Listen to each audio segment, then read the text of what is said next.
BJP से सिर्फ दो थे, एक मैं था यूरोप के लिए और बैजयंत पांडा जो गल्फ कंट्री में गए थे। बाकी शशि थरूर अमेरिका गए थे, कनिमोई जो डीएमके की नेता बन के वो नेता बन के गई थी, सुप्रिया सुले एनसीपी की वो नेता बन करके गई थी, संजय झा जी अपने सहयोगी दल जेडीयू के राष्ट्रीय अध्यक्ष वो नेता बन करके गए थे। और इस दल में शशि थरूर थे कांग्रेस से, मनीष तिवारी थे कांग्रेस से, हमारे गुलाम नबी आज़ाद थे कांग्रेस से, आनंद शर्मा थे कांग्रेस, सलमान खुर्शीद से पूर्व विदेश मंत्री कांग्रेस से। मेरे स्वयं के टीम में अमर सिंह कांग्रेस के एमपी हैं पंजाब से, प्रियंका चतुर्वेदी शिवसेना के विपक्षी हैं, और बाकी हमारे मित्र सब गुलाम अली कश्मीर के, समीप भट्टाचार्य और दो स्ट्रैटेजिक एक्सपर्ट भी गए थे। हम सबों का स्वर एक ही था। हम आपको ये बताने आए हैं कि अगर एक अमेरिकी और यूरोपीय नागरिक की जान की कीमत है तो एक निर्दोष भारतीय के जान की भी कीमत है। और अगर आतंकवाद से उनको मारा जाएगा तो कार्रवाई होगी। हमारी यात्रा फ्रांस से शुरू हुई, फिर हम लोग रोम गए, फिर हम लोग डेनमार्क गए कोपेनहेगन, फिर हम लोग लंदन आए, फिर हम लोग ब्रसल्स बेल्जियम में गए, और हम लोग का अंतिम पड़ाव जर्मनी बर्लिन में था। हम लोग की मुलाकात बहुत विशेष प्रकार के लोगों से हुई, मंत्रियों, विदेश मंत्री।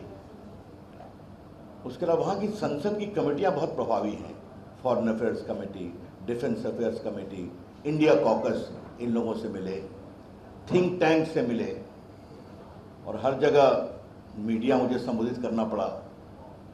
तो पटना की प्रेस ने इतना तो मुझे ट्रेन कर ही दिया है कि मैं दुनिया में किसी भी मीडिया से बातचीत कर सकता हूँ, क्या लंदन, क्या पेरिस, क्या ब्रसल्स। थिंक टैंक में बड़े बड़े, वहाँ मालूम है यूरोप में थिंक टैंक बहुत थे।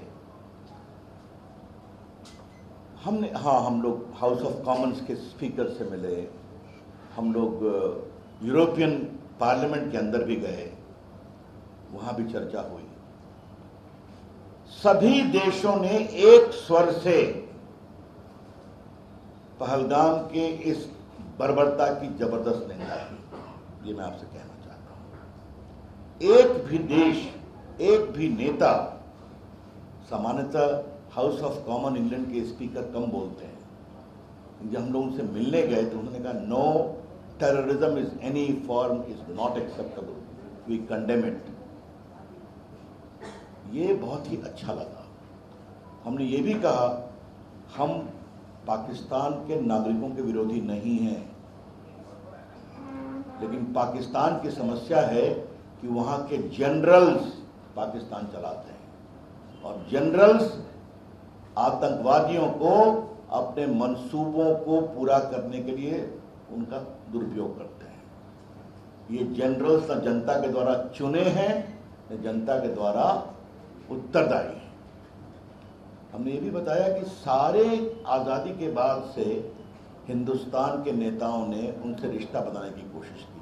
क्या नेहरू जी, क्या शास्त्री ताशकंद समझौता, क्या फिर आपके शिमला एग्रीमेंट। अटल जी तो बस से ही गए, मोदी जी ने अपने शपथ ग्रहण में बुलाया, लेकिन क्या हुआ? आतंकवाद, संसद पे हमला, मुंबई, उरी, पुलवामा, पहलगाम। हमने ये भी बताया कि एक बात आप ध्यान रखिए, टेररिज्म एक कैंसर है जो पूरी दुनिया को प्रभावित कर रहा है। और हमने ये भी कहा कि आज लंदन का मेट्रो अटैक हो, हाउस ऑफ कॉमन के सामने जो छुरे से मारा गया सो हो, या 9/11 हो, या फ्रांस में अटैक हो, या जर्मनी में अटैक हो, या बेल्जियम में हो, इन सारे आतंकवादी हमलों में या तो कोई पाकिस्तानी है या पाकिस्तान में ट्रेन टेररिस्ट है। हमने ये भी बताया कि ओसामा बिन लादेन कहाँ पकड़ा गया था। हमें सवाल पूछा गया कि आप अंदर क्यों घुस के मारे। हमने बहुत सीधा जवाब दिया कि ओसामा बिन लादेन को खोजने के लिए अमेरिका, इंग्लैंड, यूरोप की फोर्स 12,000 किलोमीटर गई थी ना अफगानिस्तान, उनकी पहाड़ियों में। तो आप अपने नागरिकों को बचाने के लिए अगर 12,000 किलोमीटर जा सकते हैं तो नरेंद्र मोदी की सेना अपने नागरिकों पर हमला करने वालों की खोज में 400 किलोमीटर जा सकती है। और हमने विस्तार से बताया कि हमने किसी भी नागरिक ठिकानों पर हमला नहीं किया। एकमात्र हमारी कोशिश थी आतंकवादी केंद्रों पर 7 तारीख को मारा। और आप लोग ध्यान रखिए, रात के 1 से 21 मिनट में सबको नेस्तनाबूद किया, क्या भवालपुर, क्या मुरीद के, क्या मुजफ्फराबाद, बाकी सब में। और सुबह उनको बताया कि हमने आपके आतंकवादी केंद्रों पर हमला किया है।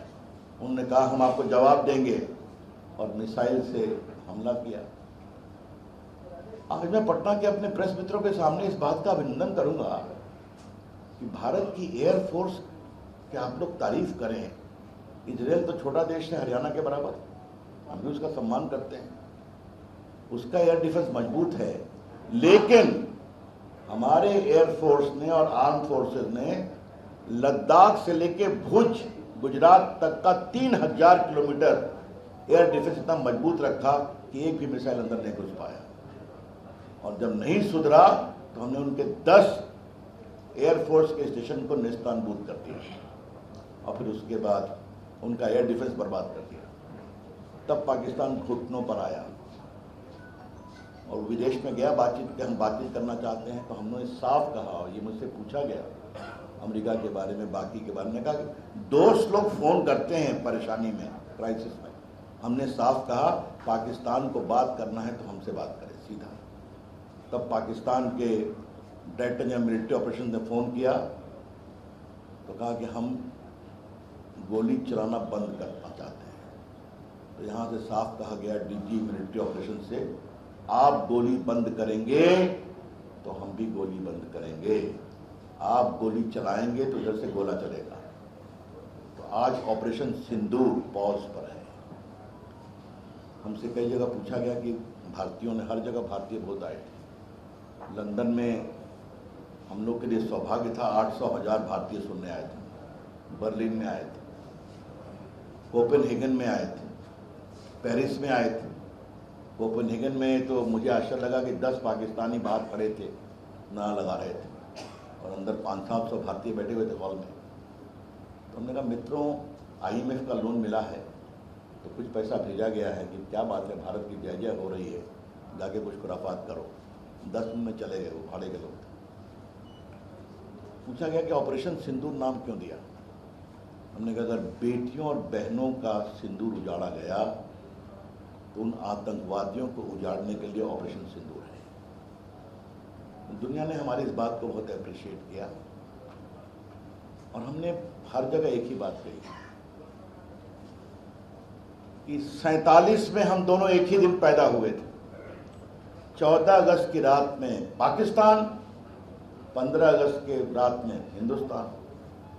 आज भारत दुनिया की सबसे बड़ी इकोनॉमी बन गया, चौथी बड़ी, क्षमा करेगा। भारत डिजिटल पावर है, पाकिस्तान भीख का कटोरा लेकर घूम रहा है। कुछ समझते हैं आप? लोकतंत्र के माध्यम से भारत विकास के ऊपर गया है। और एक हम पटना के अपने प्रेस मित्रों को इस बात को बताना चाहेंगे कि भारत के आर्थिक विकास को देखकर बहुत प्रभावित है। हर जगह ये आग्रह किया गया कि हम भारत से आर्थिक संबंध बनाना चाहते हैं। इंग्लैंड का तो ट्रेड डील हो गया है, साइन होने वाला है। जर्मनी बहुत उत्सुक लगा और खास करके देश के पूर्व IT मंत्री के रूप में हमने देश की जो डिजिटल इंडिया की तस्वीर रखी उनके सामने कि कैसे भारत डिजिटल पेमेंट में, डिजिटल डिलीवरी ऑफ सर्विसेज में, डिजिटल शिक्षा में, डिजिटल पत्रकारिता में, मोबाइल के माध्यम से कहाँ पहुँचा है। तो इससे बहुत प्रभावित हुए क्या क्या इसमें, आधार कार्ड से। तो ये भारत की एक बहुत ही पॉजिटिव छवि है। मैं विदेश कई बार गया हूँ। इस बार हमें अपने प्रधानमंत्री पर बहुत गर्व हुआ कि पहलगाम में जिस समय हमला हुआ उसी समय भारत की अर्थव्यवस्था दुनिया की चौथी व्यवस्था हो गई और जल्दी ही तीसरी बन जाएंगे।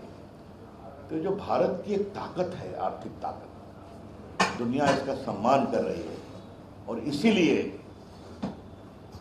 आतंकवाद पर हमारी बात भी प्रभावी रूप से सुन रही है। हमने अंत में उनसे एक और आग्रह किया कि हमें मालूम है कि पूर्व पश्चिम का पाकिस्तान एक नटखट बच्चा रहा है? हमको संभालिए, हमको संभालिए। तो आप कहते हैं बातचीत करना, तो किससे बात करें? कोई चुना हुआ प्रधानमंत्री है, उसको ताकत है कि जनरल से बात किया जाए? और ये अंतिम बात कह के फिर आपके प्रश्नों की मैं अपेक्षा करूंगा। हमने इस बात को विस्तार से बताया कि 1947 से आज तक लगभग 60 साल पाकिस्तान जनरल्स ने रूल किया है।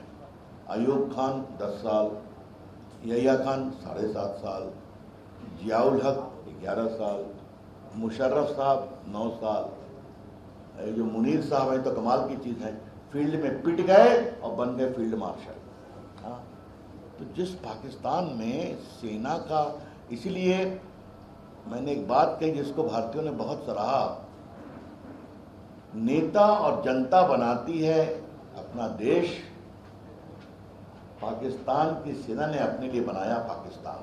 हाँ, तो जिन्ना साहब का अरमान था पाकिस्तान, वो बन गया पाकिस्तान के जनरल्स की दुकान, और यही सच्चाई है। तो भारत को बहुत उन्होंने तरीके से रखा, लेकिन दुनिया ने एक बात के लिए बहुत सराहा कि भारत की विविधता इस प्रकार से है, और सभी कांग्रेस के लोगों ने कहा हम लोग भारत में इनका बहुत विरोध करते हैं, लेकिन आतंकवाद और भारत की एकता पर हम सभी एक हैं।